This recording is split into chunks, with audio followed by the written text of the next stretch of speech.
ஹரே கிருஷ்ணா. ஒரு சமயம் யுதிஷ்டிர மகாராஜர் பகடைக்காய் விளையாட்டுல கௌரவர்களிடம் தோத்து போறாங்க. இதன் விளைவாக தன்னுடைய ராஜ்யம், சகோதரர்கள் மற்றும் மனைவி திரௌபதி இது எல்லாத்தையுமே அவங்க இழந்துடுறாங்க.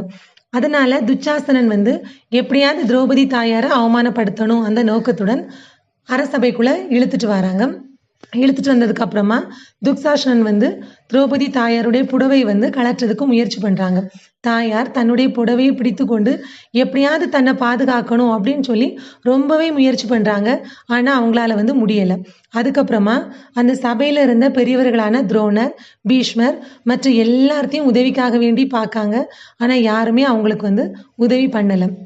அதுக்கப்புறமா தாயார் இனி நமக்கு யாருமே உதவிக்கு வரமாட்டாங்க என்பதை தெரிஞ்சுக்கிட்டு திரௌபதி தாயார் கடைசியில 2 கைகளையும் உயர்த்தி பகவானுடைய புனித நாமங்களை உச்சரிக்காங்க.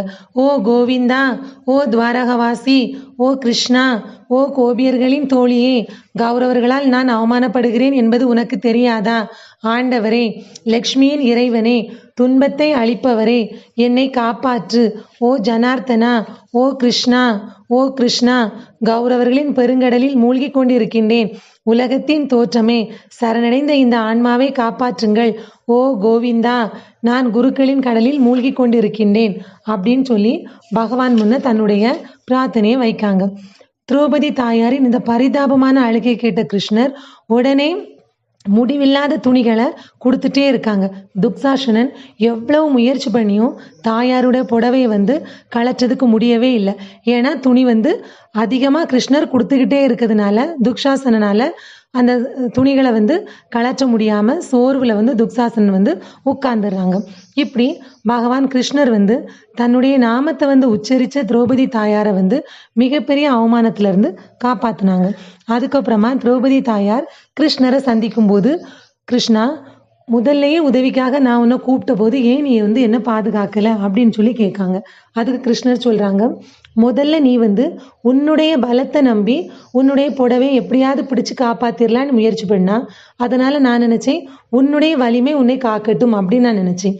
அதுக்கப்புறமா துரோணர், பீஷ்மர், அங்க இருக்கக்கூடிய பெரியவங்க எல்லாத்தையுமே நீ உதவிக்கு கூப்பிட்டா அப்போ சரி அவங்க உன்னை பாதுகாப்பாங்க அப்படின்னு சொல்லி இருந்தேன். ஆனா முடிவாதான் நீ என்னை தனியா அழைச்சா. அதனால நான் உடனே உனக்கு உதவிக்கு வந்தேன் அப்படின்னு சொல்லி கிருஷ்ணர் தாயார்கிட்ட சொல்றாங்க. இப்போ இந்த கதையில இருந்து நம்ம என்ன தெரிஞ்சுக்கலாம் அப்படின்னா, திரௌபதி தாயார் சந்தித்ததை மாதிரி நம்மளும் வாழ்க்கையில நிறைய கடினமான சூழ்நிலைகளை சந்திச்சிருப்போம். அந்த சூழ்நிலைகள்ல நம்மளுடைய பலம், செல்வம், அதுக்கப்புறம் நம்மளுடைய உறவினர்கள்ட்ட நம்ம உதவி கேட்டிருப்போம்.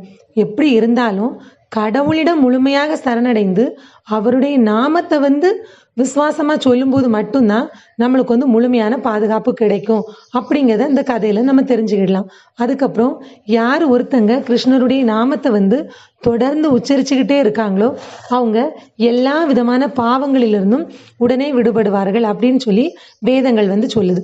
கிருஷ்ணரிடம் முழு மனதுடன் சரணடைந்த ஒரு பக்தன் எப்போதும் அவருடைய முழு பாதுகாப்புடன் இருப்பான் அப்படின்னு சொல்லி நம்ம இந்த கதையிலிருந்து தெரிஞ்சுக்கிடலாம். அதுக்கப்புறமா நம்ம துன்பப்படும் போது மட்டும்தான் கிருஷ்ணருடைய நாமத்தை சொல்லணுமா அப்படின்னா இல்லை. நம்ம துன்பமா இருக்கும் போதா இருந்தாலும் சரி, நம்ம சந்தோஷமா இருக்கும் போதும் சரி, எப்பவுமே பகவானுடைய நாமத்தை நம்ம ஞாபகம் வச்சு நம்ம ஜெபிச்சுக்கிட்டே இருக்கணும். இப்போ திரௌபதி தாயார் துன்ப காலங்கள்ல பகவான் கிட்ட முழுமையா சரணடைஞ்சாங்க. மற்ற எல்லாத்தையும் விட்டுட்டு, தன்னுடைய சொந்தக்காரங்க, தன்னுடைய பலம் எல்லாத்தையுமே விட்டுட்டு அவங்க பகவான் கிட்ட மட்டுமே சரணடைஞ்சனாலதான் பகவானால அவங்களுக்கு முழுமையான பாதுகாப்பு கொடுக்க முடிஞ்சுது. அதனால நம்ம நம்ம வாழ்க்கையில நெருக்கடியான காலங்கள்ல மட்டும் இல்லாம தினசரி நம்ம ஒரு பயிற்சியா இதை பண்ணிட்டே இருக்கணும்.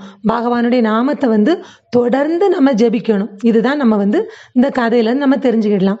நம்ம இப்படி தொடர்ந்து பண்ணிட்டே இருக்கும்போது பகவானுடைய ஆசீர்வாதமும் பகவானுடைய பாதுகாப்பும் நமக்கு கண்டிப்பாவே கிடைக்கும். பகவான் கிருஷ்ணா, கோவிந்தா, நல்ல நேரங்களிலும் கெட்ட நேரங்களிலும் உமது திருநாமங்களை எப்பொழுதும் நினைவு கூற எங்களுக்கு உதவுங்கள். நாங்கள் உம்மை நம்பி முழுமையாக சரணடைவோமாக. ஹரே கிருஷ்ணா.